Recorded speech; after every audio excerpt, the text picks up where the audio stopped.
Jen, how are ya? I'm doing well. Got my coffee. It's the same. If I have coffee, I'm doing well. Yeah, Okay. fine. If That I is have your drug of coffee, choice. it is my oh yeah. Mine's Lamictal now. Yeah.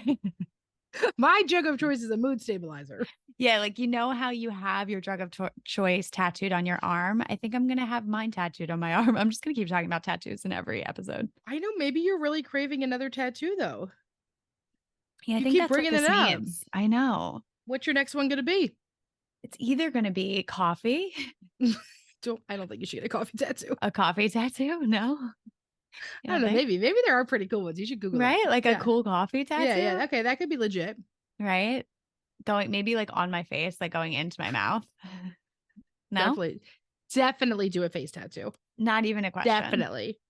So probably that, and then maybe what was my other one? If you name it, you could tame it with a tiger, with a lion.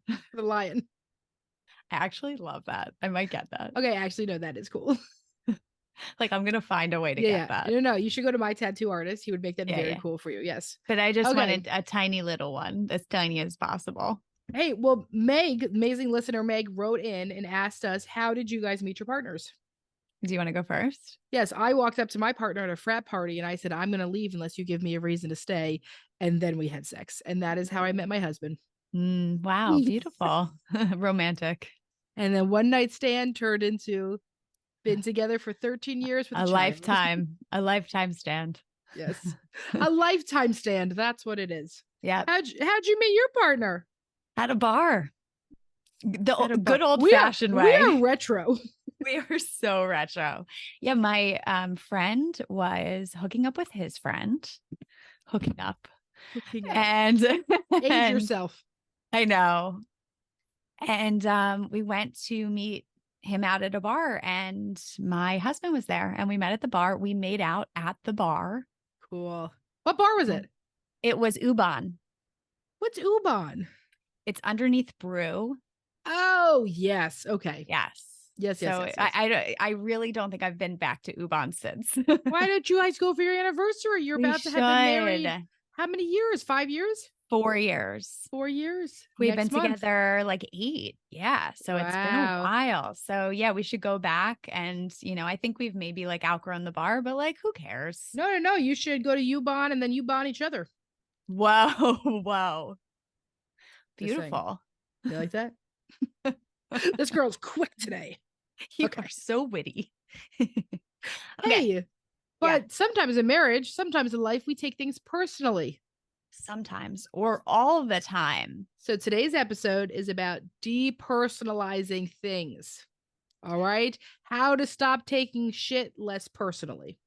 And if you're someone who takes things personally, this one's for you. And I think it's probably every single person listening to this. I think it's impossible to not take things. Like, I think as a human being. Jen, you are really good at not taking shit personally. That's true. But I have worked so hard on it. Yeah. Like I've worked so hard. It absolutely has not been that way. I can tell you all my tips and tricks in this episode. That's what we need. First, I'm going to tell you where taking things personally might stem from. It can come from low self-esteem, right? So like if you aren't feeling good about yourself, someone says something to you, it's so much easier to believe it if you're not feeling good about yourself. Yeah. Or if you have negative self-talk, if you're constantly telling yourself that you're not good enough or it's always your fault. And when someone says, a rude comment to you, it's so much easier to believe that because you already are thinking that about yourself. Mm-hmm. Another reason we take things personally is sensitivity to rejection. So if you have experienced rejection or abandonment in the past, right, and it's a big wound for you, then it's so much easier to take things personally because I think if we take things personally, we believe that if I change this, then I won't get rejected or I won't be abandoned, right? It almost feels like it's protective when really it's not protective for us. When really rejection is something we all experience and, in a lot of ways, it's just a universal experience. Yeah. You know, another reason we might take things personally is just if you're sensitive and you have an emotional sensitivity in general. So if you're a highly sensitive person, you might just take things more personally. This was me, and this is why I have really had to work on this. I worked very, very hard on it.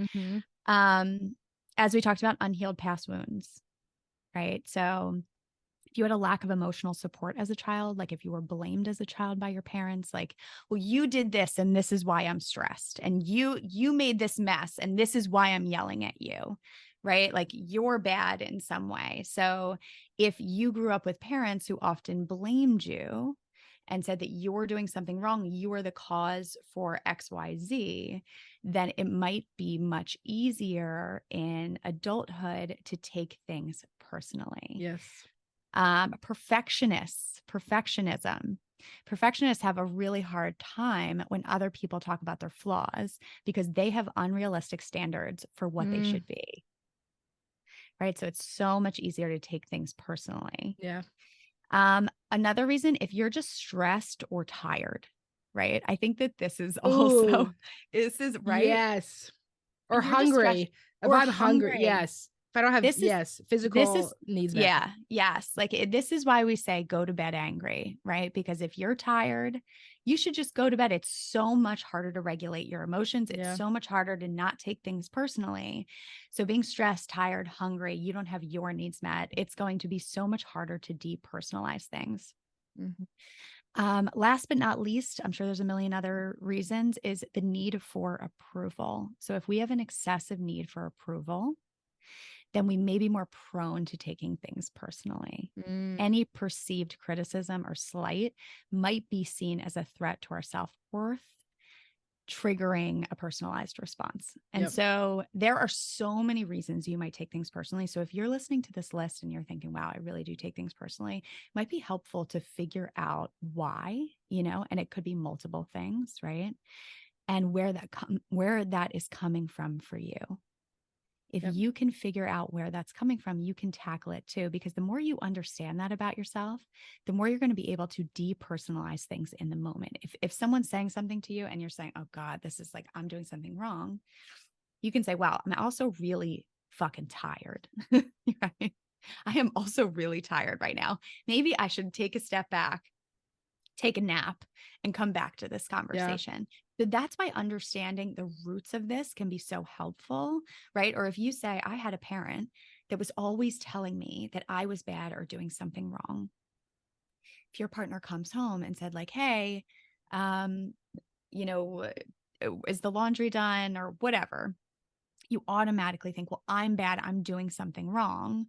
You might get defensive as opposed to saying like, oh yeah, like I didn't get to it, or right. So there's a difference between I made a mistake or I didn't accomplish something, or to I am bad as a person, right? And I think when we take things personally, we are taking it into, well, I am bad and I am wrong in some way as a human being, because there's a huge difference between taking something personally, feeling like it's personal to you, and accepting constructive criticism. The reason why it's hard to accept constructive criticism at times is because we believe if someone is giving that to us, it must mean I am bad as a human being, not I made a mistake, right? Like all human beings do, or I could better myself in this way. And so that is the reason why constructive criticism can be so hard too, is that we feel like it is so personal to us. We are wrong in some way. We've done something wrong. We are bad. So I think we'll get into some questions. What do you think, Em? I love it. So let's start out with probably everyone's first question, which is just how do you stop taking things less personal? How do you stop doing it? Just tell me what to do, please. Tell me what to do. Okay. So first, I want you to just recognize your patterns, like we were saying. When are you taking things personally? That is the first step to being able to challenge some of this.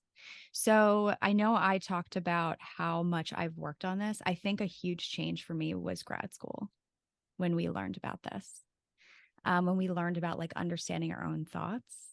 And differentiation. That was it for you. Differentiation. You and differentiation. That's what you should get tattooed on you. Respond, not react. Yes. Oof. Changed my life. Yes. So I think another piece of this is challenging your own thoughts, right? So if you first recognize where that's coming from, you recognize that you're starting to feel it, right? Like, oh no, this means I'm bad in some way. And the thoughts are coming up of, oh, I'm bad, or I need to get defensive, right? We go right into defense mode a lot of the times when we start to take things really personally. And that's how it plays out in our relationship. So when you find that you're taking something personally, to even just question the validity of that assumption, right? Ask yourself if there's another alternative to the explanation for the situation. We usually jump to conclusions that just might not be accurate. So challenging your negative thoughts are really important in this situation. Another piece of this is practicing self-compassion. If you listen Dr. to Neff. our episode with Dr. Kristen Neff, you are, very familiar with practicing self-compassion. Practicing self-compassion is an essential part of being able to depersonalize things. This is my superpower. It is. I practice self-compassion so much. Yes. To say, I'm human, I need this, to give things to myself.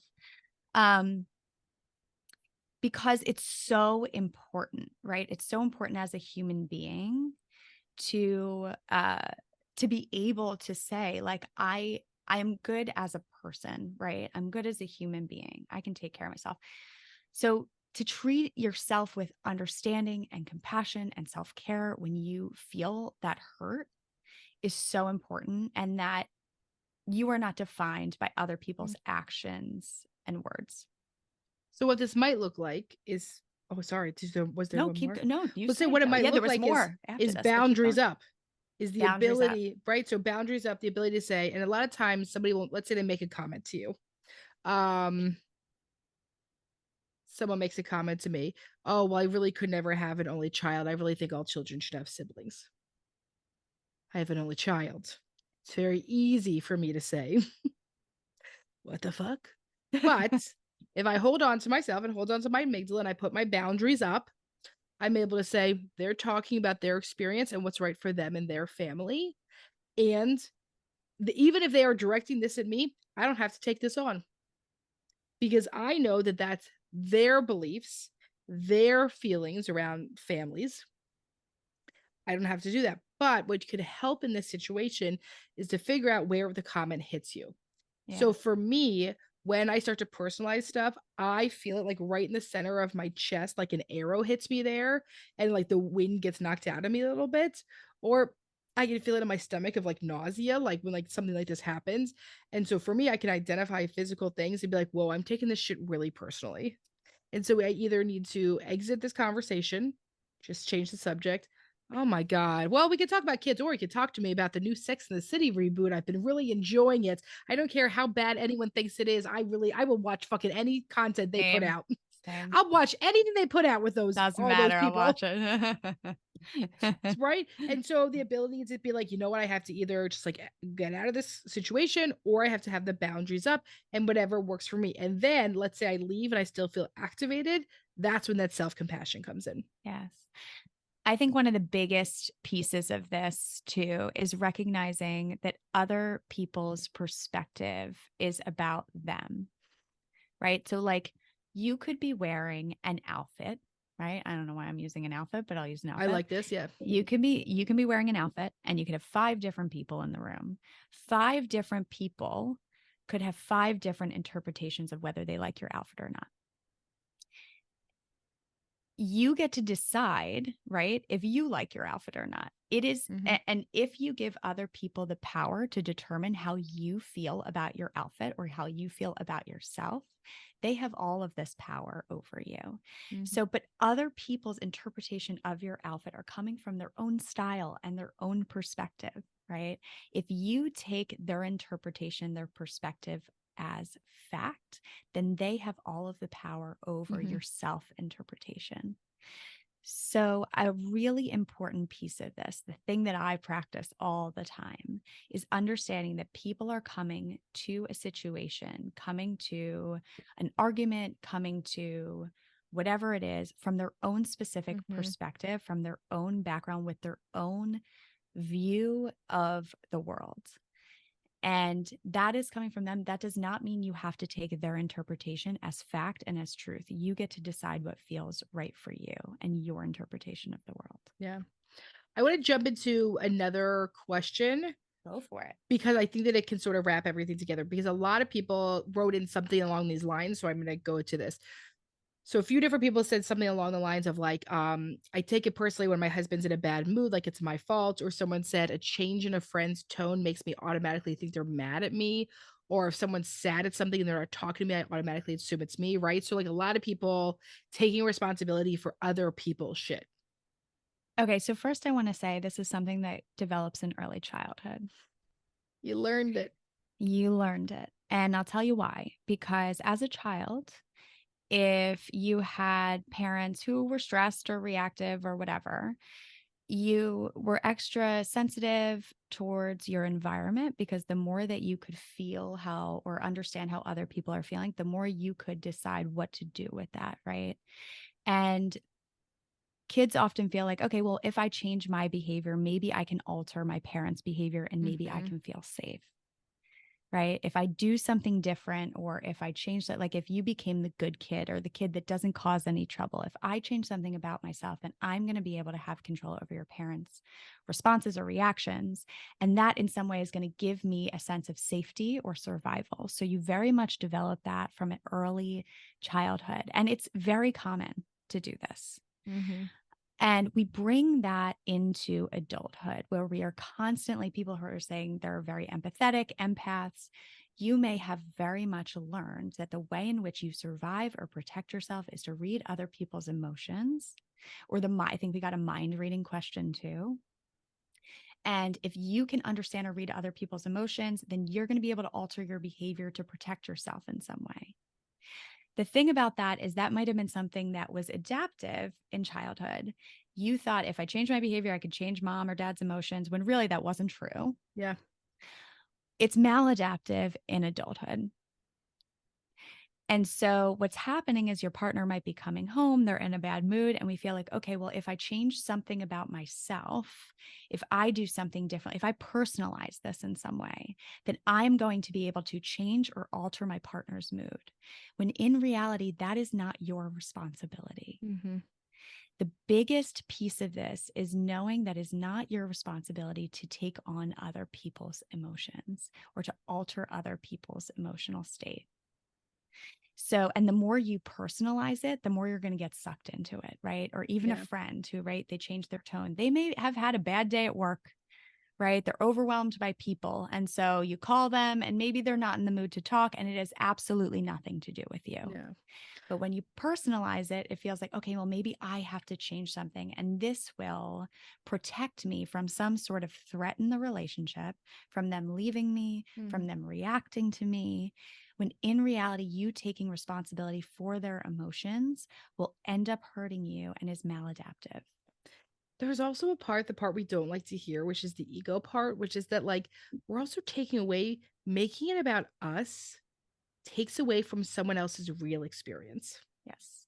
So if my partner's having a really hard time and I make it about me, of like I'm hurting them or I'm doing something, I'm also missing them.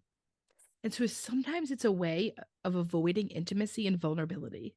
Yes. Because if I'm to actually sit, somebody had used the example of their partner's in a bad mood, right? So my partner's in a bad mood and I can either make it about me or try to fix it or do something.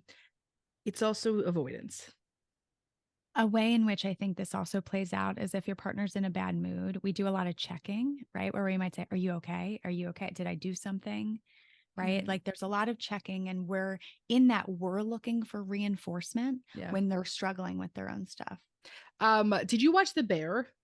No, Oh, it's really good. You would me actually too. like it. It's not bouncy. It's no Ted Lasso, I'll tell you that. It is actually like it's a lot, but there's this really good. Dark. Yes, it's pretty dark actually. But if you've watched it, the second season, there's this really great episode where it's like I like flashback episodes, and it's a flashback episode to this really difficult Christmas they had, and the mom clearly has mental health issues and probably addiction issues as well. Is like huge drinker. Is like being like cooking this Christmas dinner and is being like very unhinged, I will call it, while doing so. But also, God, look at these things I do for everyone, and like making everyone. And so the daughter keeps coming in, Mom, are you okay? Mom, are you okay? And she's so codependent and she's so anxious. And she like can't stop herself from checking in on her mom. And then finally the mom like fucking really comes out and she just like attacks her, like verbally attacks her like in front of everyone at this Christmas dinner. Oh, And and that's what we mean by learned behavior. It's a really great yes. episode to watch to understand how your parents' difficulty feeling, expressing, having healthy emotional and distress tolerance really can impact us Yes. and how we are to other people in this world. Yes. And to know that it was never, their emotional reactivity was never about you, Yeah. They'd be doing it whether right? you were there or not. It was about them. And because you were there, right, it got taken out on you. So the checking is a response to Yeah. experiencing some of that. And what you can do, and something I often do when my partner's struggling or he's stressed out, is I will say like, "Hey, I can tell," and they might not be able to express it. "Hey, I can see you're struggling with something. Like, I'm here if you need anything. You let me know if you need it." As opposed Yeah. to, "Are you okay? Are you okay? Did I do something wrong?" Right? There's a difference between I'm personalizing it and I'm here and I'm setting a boundary for myself. Yeah. I can support you if you need me, but you have to come to me and let me know what you need. Yeah. Right. As opposed to, or guessing in my range, what can I do to make you feel better? Right. I'm going to get you this. I'm going to get you this. I am here if you need something. I'm here to support you. You let me know. You let me know if you need help with anything. Yeah. Um Okay, so this sort of goes into it, which is how to get out of the habit of mind reading. So if it's a habit, it means you're automatically going to do it. And we've talked about this before. Something from cognitive behavioral therapy is ants and cats. And so ants and cats means I have an automatic negative thought. And then for every ant, I need a cat, meow, which is a counteracting thought. And the automatic negative thought is, um, Sally walks in the door and but she doesn't say hello to me, so I think that I did something wrong. Okay, well, let's talk about all the million things that could be happening for this other person. And so the automatic thought is, I did something wrong. This person's mad at me. The counteracting thought is, okay, let me go through logically what could be some other options here. Mm. And so you're going to have to keep practicing this. It is not automatic. We do not ask for an automatic negative thought. It's like a little alien just comes in and plants it in our brain. And we have to do the work each time to do something different about that thought. We're not going to stop the thought from happening. We are going to acknowledge it, see, and then go to the insight awareness action, right? So the insight is, oh, here's this thing that can happen. The awareness is, oh, I caught it this time. I just noticed I did it. And the action is, I'm going to do something. Beautiful. Ants and cats. Ants and cats, my Ants friends. and cats. um, I want to answer this question. Is taking things too personally the same as being too sensitive and too emotional? No. Oh, number 9 is taking things too personally, the same as being. Yes. Oh, no. No. But I bet you someone told you that to invalidate your experience. It's so true, right? And I've had someone say this before where like someone's doing some catty passive aggressive bullshit, you say something about it and they say to you, oh, you're so sensitive. Yes. I'm And not. so, This is the crazy making we talk about. This is the shit yes. that makes you feel like I am out of my mind. Yes. And this like can happen when we're in really unhealthy relationships or people do incredibly unhealthy communication skills. Yes. So there's a difference between, and this is the reason why I wanted to ask this is because I am a very sensitive person, but I have learned to very much separate out taking things personally. Right. And so you can be hurt by something, right? Where something happens and you're hurt by it and not take it personally, not feel like it's personal to you. Mhm. Right. So if someone, right, we're talking about not taking things personally. If someone says to you, you're a fucking piece of shit and I never want to talk to you again, right? It's okay to be hurt by that. Yes. That is a hurtful thing for someone to say. There's a difference between being hurt by that and taking that personally, where you know that you're not a piece of shit, right? But that person still hurt you. Yeah. And that is where the difference, and that is where the boundary is. And so you're allowed to be hurt by something, by the way in which someone said something to you. They can say hurtful things. You can express yourself and say, that really hurt me. I don't believe that about myself. And sometimes to not take things personally allows you to set that boundary with other people. And sometimes people use that as, you're too sensitive, you're too emotional, as a way to invalidate your experience. We got this other really good question that we have to address, which is, Tell me. what about when we're receiving feedback that is personal? So let's say somebody says to you, hey, you did this and it really hurt me. Yes. And you have to look at yourself and be like, whoa, I really did do that. Yes. Or you get feedback at work that you like made a mistake on something. Yeah. There are times that you did make a mistake. That does not mean I am worthless. I am a piece of shit. I am a failure. I am garbage. That's the difference, right? The one is I made a mistake at work. One is I'm a fucking failure of a human. Yes. And that's what we mean about differentiating between, like, here was a thing that happened. I got this personal feedback. I wasn't able to be there for my friend when she really needed me. Wow. I wish I had known something different. I didn't realize I did this.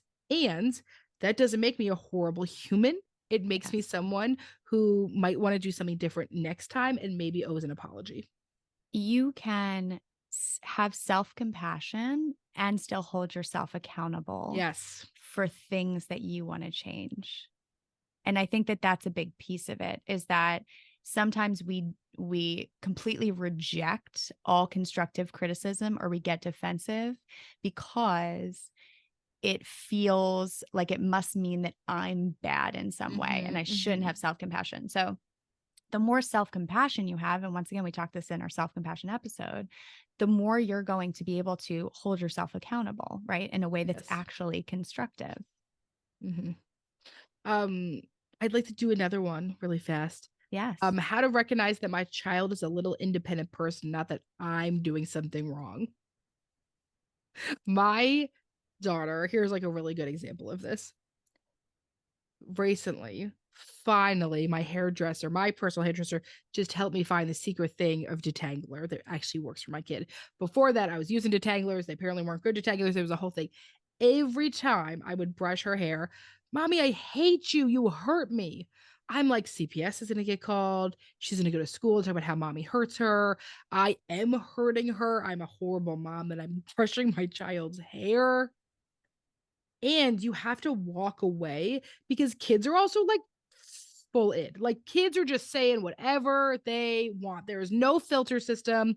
They don't give a shit how they're hurting, and they're not thinking about that it's upsetting you, right? Like, it doesn't matter. They're just being honest. And so you have to have this ability to, one, ground yourself and hold on to yourself.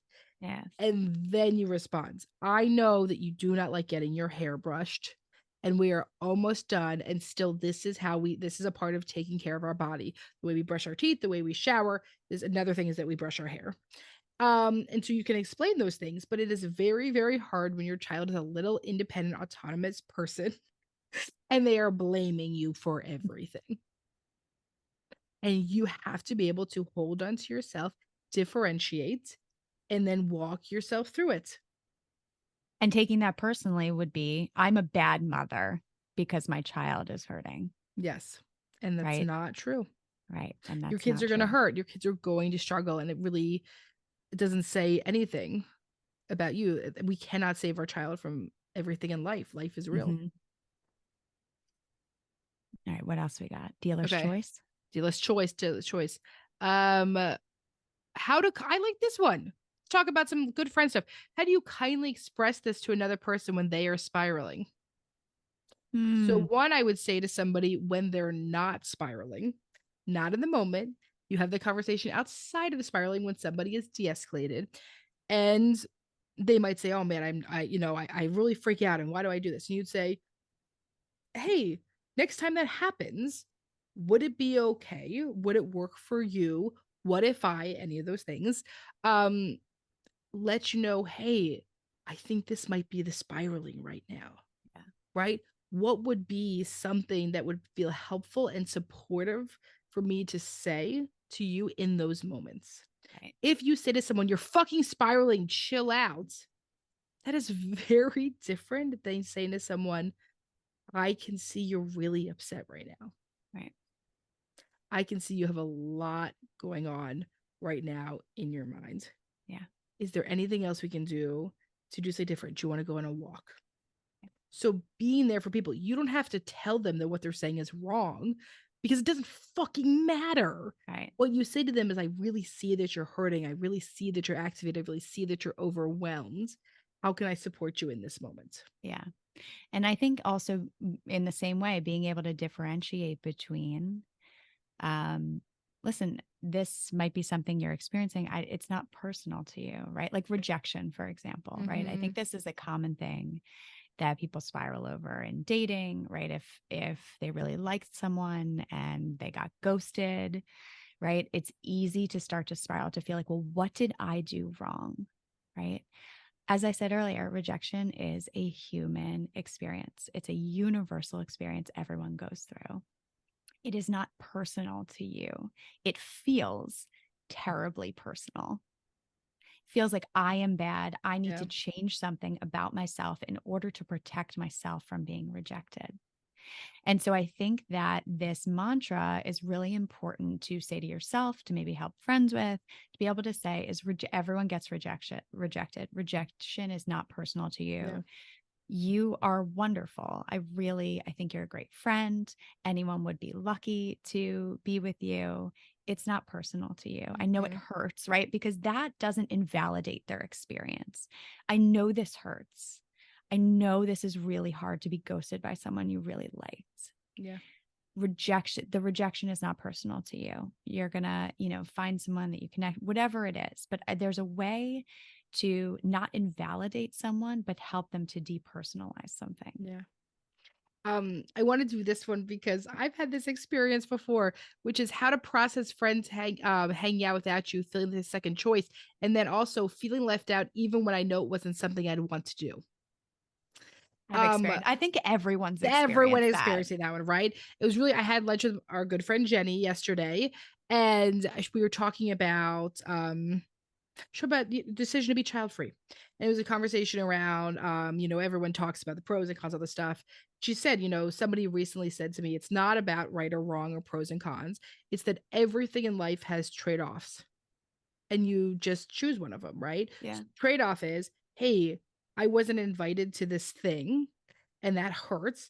And the other one is, God, if I was invited to this, I would have felt shitty saying no. I would have felt obligated to go. If I was there right now, I would probably be thinking about how I didn't want to be there.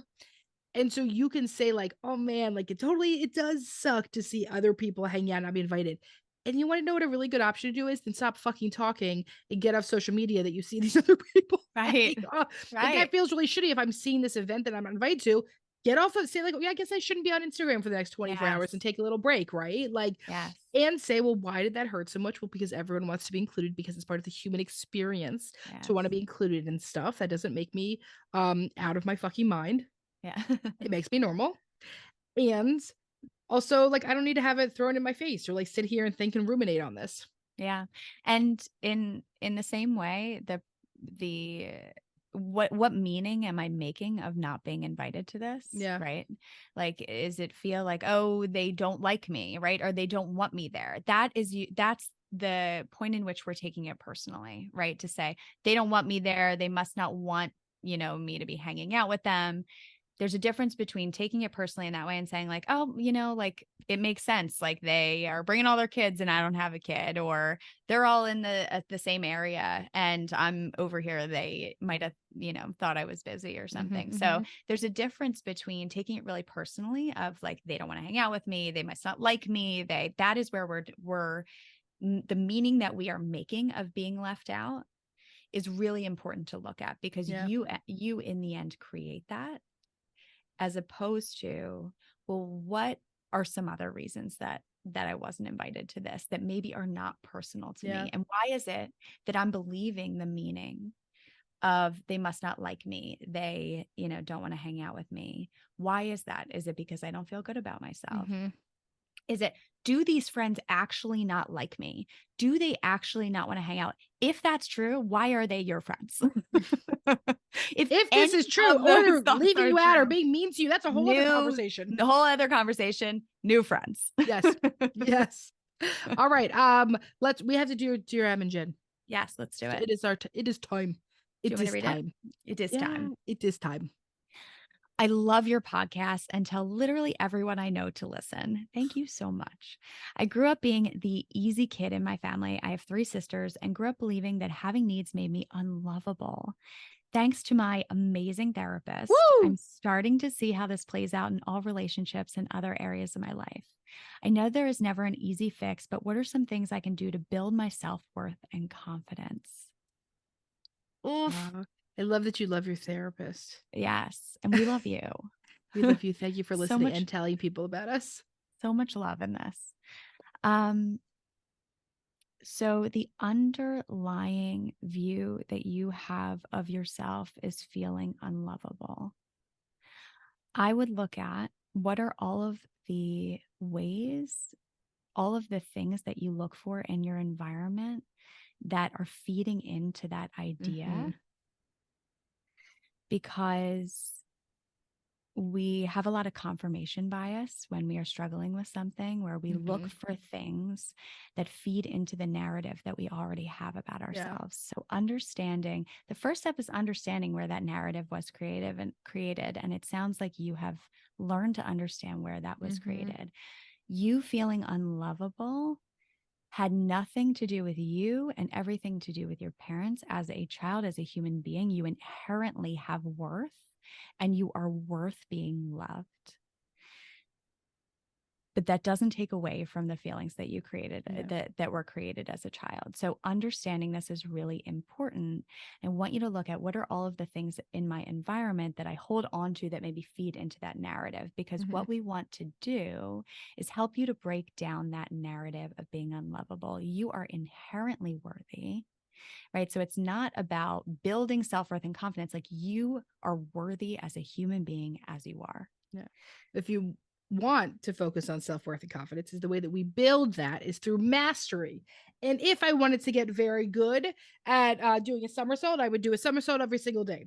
And the way that we're going to get good about having needs is you're going to need to assert your needs every single day. So it might start out small. I do need to use the bathroom before you. I do need to take a shit. I do, you know what I mean? Like, it has to be like a very small thing of like, I do need to leave dinner early because I want to go to bed on time to take care of myself today. So I want you to think about what's a need you have every day and how you to try to assert it and start to build up from that. That is how we practice having our needs met. And what are my needs? You might have to start even a step before of making a list of what are my needs in relationships, what's my needs in my relationships with my parents, with my siblings, with in romantic relationships, at work, and friendships, any of those things. And then what would it look like for those to get met, and how would I assert myself and help myself do that? And you practice that every single day until the day that you die, because guess what? If this probably started as a child, we're probably going to have to do it forever. And the exciting thing is it does get easier, but it's a skill just like anything else. And that is how we increase it, is mastery. Let me master asking for needs. And it starts with you, right? It starts with you begin. I know this is a very generic therapeutic thing to say, but it really does start with you building that love for yourself first and foremost.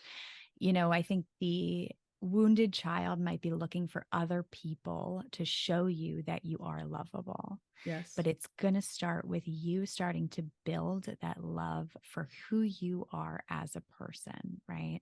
And then surrounding yourself with people who are people and things that are going to reinforce that for you. Thank you so much for tuning in to today's episode of Shrink Chicks. We'll see you back here next week for another session. In the meantime, if you want a question answered or a topic discussed, follow us on Instagram at ShrinkChicks. And if you're looking to get connected with a therapist like us to start or continue your therapeutic journey, visit thetherapygroup.com. Just fill out a contact form on our website, and we will personally match you with one of our amazing therapists. And for all of our therapists and group practice owners out there, we also offer group practice consulting. And if you're looking to support yourself further and support our show, check out our amazing merch options at shrinkchicks.com/merch and our Know Yourself, Grow Yourself journal on Amazon. Also, if you'd be so kind, we'd love a rating review and for you to share with a friend or an enemy or a mother-in-law, honestly, whoever needs it, so that we can keep reaching more people on our mission to bring mental health topics to your ears every week. Thanks for being here with us. And don't forget to grow yourself. You got to know yourself.